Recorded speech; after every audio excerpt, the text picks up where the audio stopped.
Hello, this is Steven R, and I am back with another top 10 video. We are back in the world of Harry Potter for my top 10 Harry Potter characters. Now, for this list, I'll be basically ranking, well, not ranking, or giving you my personal 10 favorite characters from the Harry Potter film series. I'll be judging them how they were in the films, not in the books, because I honestly haven't gotten around to reading the books, and I don't know how the characters are different from the books to movies. However, I have done my research, for this video with how they are portrayed differently in the books and movies and so on. Also, characters from the Fantastic Beasts prequel films will be excluded from this list, as I do plan to review those films, and I've always viewed them as separate to Harry Potter film series. They're really their own thing, and because of that, they deserve to be reviewed and ranked on their own merits. So, with that out of the way, let's get into the top 10. Kicking off at number 10 is Bottom by Matthew Lewis. Honestly, this character in the whole Harry Potter series, in my view, is the clear definition of the underdog. And the reason why is because, first off, how the character was at the beginning of the series. How he started off there, and then evolved slowly over time to the character where he ended up. See, in the beginning of the series, he was the shy, clumsy kid who really, if you think about it, is the last person you expect to be, let into Gryffindor. But he does. And over time, with the trio, and really the circumstances and events surrounding him, he evolves to become almost this Gryffindor warrior, which clearly the Sorting Hat series saw him as. Now, he also has a very tragic backstory, which we are definitely told in the 5th film, or we definitely hinted at the 4th film that something was up with his character, which makes him almost more tragic, and realize that he does have similarities to Harry, but also some contrasting differences. The reason why he's at number 10 in my eyes is he really, for the most part of the series, is really a background character, but there are moments where he does get a chance to shine and really play an integral role in the story. But he is at number 10 for me because of that. But he is a very fun character, a great character, and a personal favorite, which is why he's going to be in the top 10 and a favorite to me, no matter what is written about him. Anyway, number 9, Cedric Diggory, portrayed by Robert Pattinson. Cedric Diggory is probably one of the most unique characters in the series, as he only appeared in one film, but his presence and his infamous moment affected the series. Now, who is Cedric Diggory? Well, he is a Hufflepuff, and very few times in the series do we actually get to see characters outside of really the two main houses, Slytherin and Gryffindor. But we do get moments where we get to see characters outside of that, but really Hufflepuff, not that much. But Hufflepuff is a house known for being honest, hardworking, and loyalty. And Cedric Diggory definitely encompasses that. I explained in the review that Cedric Diggory is essentially the Harry Potter of the Hufflepuff household. You know, how each student has someone that represents that house, or the student that is most identifiable in that house. And again, he only appeared in one movie, but he already had an impact, and I like how there is this unspoken, almost friendship he has with Harry Potter throughout the series, even though it only really lasts for a film, and it's not really that explored that much, but that's what I like about him. As we got to really like him, and really value him, he gets cut short like that, and it's really tragic. But it also really shows that the world of Harry Potter is not a kid's series anymore. We're getting darker, folks, and that's what I love about his death. It signifies that transition into, we're going into darker places, darker themes, and a darker road, and I absolutely love Cedric for symbolizing that. Even though he appeared in one film, compared to Neville, who had basically appeared throughout the entire series, I put him above that because his one appearance is more impactful than Neville, which is something I thought I'd never say, but I have to say it.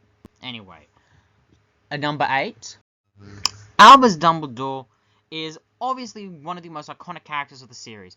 On the surface, he is this old, wise headmaster student at Hogwarts, and he is the mentor figure to Harry on his journey. But his character, as you get older, you realize his character is definitely a bit darker, and he does things that I wouldn't say are not really in the best interest that the people he is, the kids should be in. But he is definitely loyal to his school. He's loyal to his students, and he is definitely one of the most powerful wizards in the history of the wizarding world. And he's one of the few that the main villain of the series truly fears, and it's easy to see why. Through the original Harry films, not the Fantastic Beasts films, he was played by two actors. In the first two films, he was portrayed by Richard Harris, and for me, that is my Dumbledore. That is the one I associate the most, because I only watched really the first two films really growing up, and I didn't get to see the others until I hit my teen years. But Michael Gambon has definitely done his own unique take, and has had his own unique fandom with his portrayal. Each have their own style and look, and have their different portrayal, but I also feel that their portrayals match the kind of atmosphere their films were going for. But I do feel there is a little inconsistency with Gambon's portrayal, which is why his character, why Dumbledore is not really further up on the list, as I'm sure he would be with many Harry Potter fans. But again, I'm sorry, but Richard Harris is my Dumbledore. And even if I only was to include just Harris's, because he only appeared in two films compared to others that have more, I don't think he would have risen that far up. Maybe a place above, but so on. But and again, I did give Gambon a place too, because he did eventually grow into becoming a great Dumbledore, despite having a bit of off moments in his first two installments. But I felt like but he eventually got the swing of it and began his own unique take. But anyway, that is Albus Dumbledore. Number 7. At number 7 on the list is Tom Riddle, aka Lord Voldemort. Truly one of the greatest villains in not just the Harry Potter series, but cinema in general. Portrayed memorably by Ralph Fiennes in Goblet of Fire and throughout. He is the main protagonist that our main set of trio heroes have to constantly fight nearly in every film. What I like about Voldemort is he is legit scary. He is legit powerful, dark wizard that is just so feared that people refuse to speak his name. They either call him he who must not be named, or his followers will always refer to him as the Dark Lord. Now, you have villains where that are told just how scary they are, but rarely do you see them back it up. But boy, does this guy back it up. But once you get past and see a bit of his backstory, which the films slightly dive into, with him being a half-blood himself, and and him wanting to grow his own power and essentially create this giant, basically, army, is just truly scary. And there's no limit to what he can do, how far he will go, and he's truly powerful that even our hero, who has battled him on a few occasions, barely comes out of it alive. So their final confrontation is really that more infamous.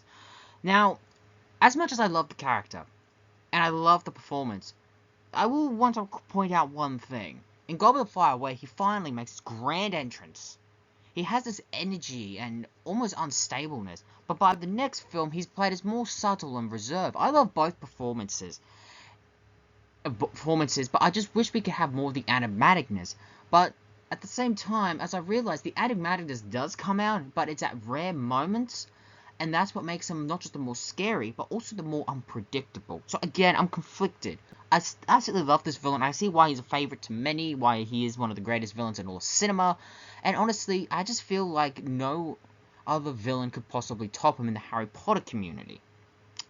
By the way, I do plan to do a top 10 on all the Harry Potter villains, so I will plan to get around to that in the near future, just not now.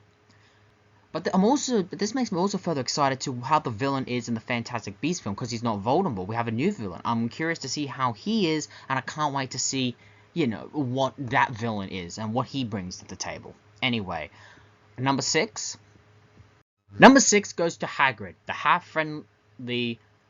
half giant and a friendly giant. I try to avoid saying big friendly giant, but yeah. He's the character that introduced really Harry, and to the extent, I think most audiences to the Wizarding World. Despite his size and stature, he has a great heart. And he is honestly one of the most loyal people to Dumbledore. He's a great friend to the trio. The trio love him so much. And the late Robbie Coltrane brought this role to life. And it's sad to hear about his passing. And honestly, the camera tricks they used to make him bigger, to basically half giant, he's just a fun addition.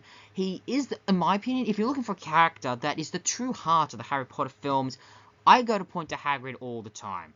There's just something about him, his presence alone in these films that you just love to see. And from what I heard, he loved the film, he loved the films, he loved being around the kid actors, He was very protective of the kid actors. And, I don't think anyone else could have played this role. The fact I heard rumors Robin Williams was supposed to play Hagrid, first off, a weird casting choice I'm upset we missed out on, but at the same time, no one could do it like Coltrane. He's the gatekeeper at Hogwarts. He eventually became the professor for magical creatures, had a love for magical creatures more so than Newt Scamander, maybe even more so, which is saying something. And, he is, he is the definition of don't judge a book by its cover. He has some great funny moments. But there are moments where he gets serious, where he gets dark and angry, and you don't want to mess with him. Truly, the heart of the Harry Potter film series as a whole goes to Hagrid. Robbie Coltrane, your legacy will live on. May you rest in peace.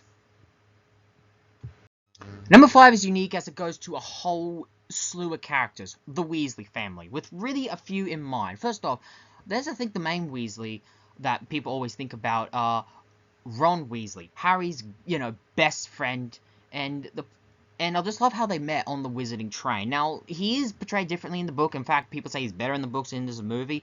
But even so, I don't mind him being the comic relief, but there are moments where he really does shine and show what value he brings to the team.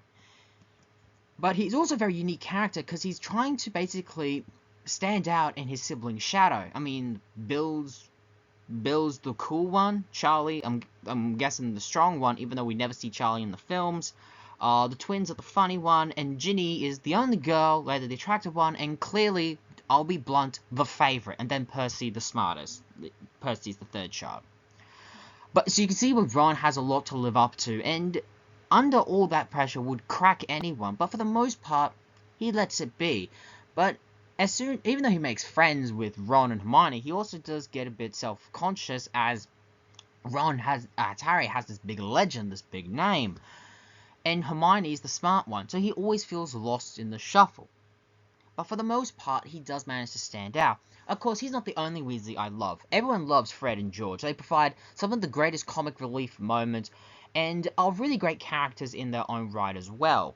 And there is a tragic story of what happens to one of them later on in the series. And then, of course, Arthur and Molly Weasley, the parents. They are pretty sure the only good, reasonable, and non-toxic family parents in the whole Harry Potter series. They are portrayed as, as great parents, and they welcome Harry to be just as much as one of their own. And for me, that's what I love about it. Because of that, not just Harry, but even Hermione to an extent. And they are not, even though they're purebloods, they're not prejudiced. They view that regardless of your background, it's what your actions that count. And I can see why many people are huge fans of them. Now, Ginny's a bit controversial because, well, honestly, her introduction to Chamber of Secrets was a great introduction and really made me interested in the character. But the next 2 films, she became a sort of background character. We got to see her potential in Order of the Phoenix, but the Half-Blood Prince definitely mucked it up for many people. And honestly, the interpretation of the book is far better than the movie. But I do think that she is okay in the Deathly Hallows Part 1 and 2, but I could see why people may be not a fan of the movie adaptation. Nothing against the actress, but she is, I don't know, I'm always mixed with her. I love her, but at the same time, she's not my favourite. I really blame more on how the writers are inconsistent with their character. But then, of course, there's Percy, and then there's Bill, who only appear, even though they don't appear much in the film series. Well, Bill really only appears in Deathly Hallows 2-parter. And Percy, we see him a lot. He had a great story arc in the book.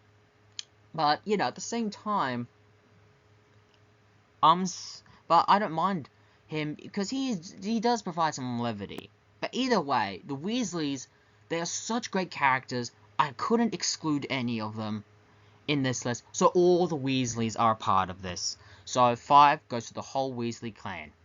Rest in peace. Hermine Granger.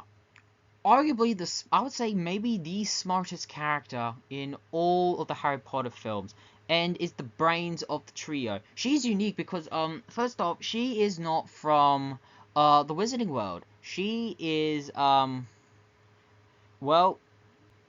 a muggle, you know, person of non-magic ability.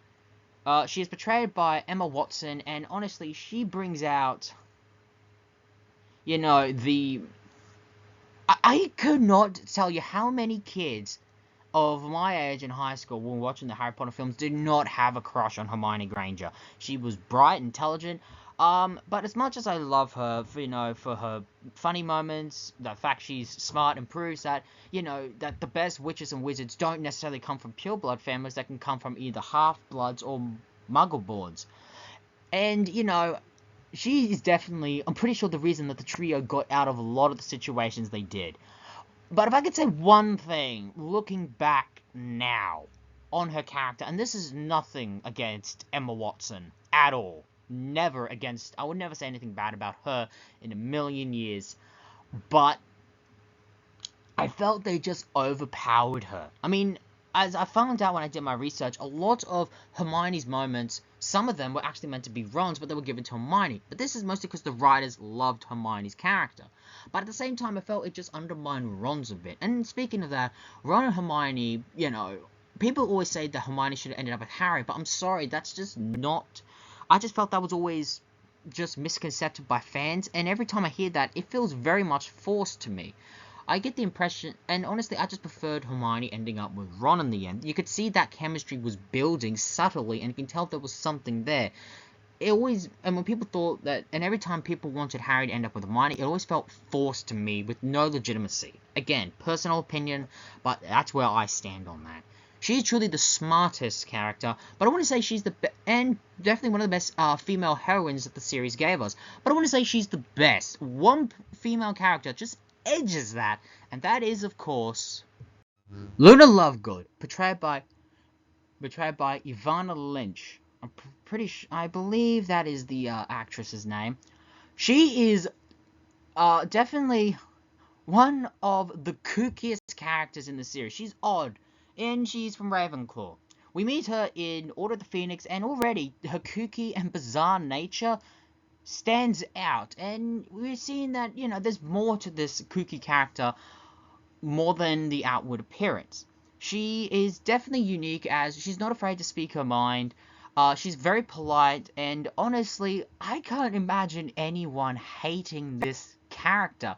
I mean, I know people who watch Harry Potter, and some of them are not a fan of Order of the Phoenix, but I never once heard anyone bad-mouthing this character. I find she's better than Hermione, because as great as Hermione is, she has her flaws. She has her faults. Luna does not. She's a bit quirky, she's a bit silly, but I just love that more. I just love that character because of the fact she's kooky. She also helps Harry with his journey with, you know, getting over the traumatic event of Cedric's death. And honestly, she is just, you know, she's just, no word could describe her. Maybe Looney would describe her about that, but I'd say that with absolute affection and adoration. She is, I'd say, the best female heroine character the Harry Potter series gave us. More so than Hermione, more so than McGonagall. She is probably the best female character in the entire Harry Potter series, and I will stake my life on that. Coming in at number 2, we're getting close to number 1. Number 2 goes to Harry Potter. Yes, the character that the series is best named after is at number 2, not at number 1. But that just goes to show I think a character is just a little bit better. Personal opinion. Anyway, Harry Potter, portrayed by Daniel Radcliffe. you know, he has this, first off, he has one of the most unique backstories. His parents died at the hands of Lord Voldemort during the First Wizarding War. And he survived that night, and resulted in Voldemort losing all his powers and his force, and most of his forces either going on the run, or into hiding, or getting arrested. And already he had this big legend, the boy who lived.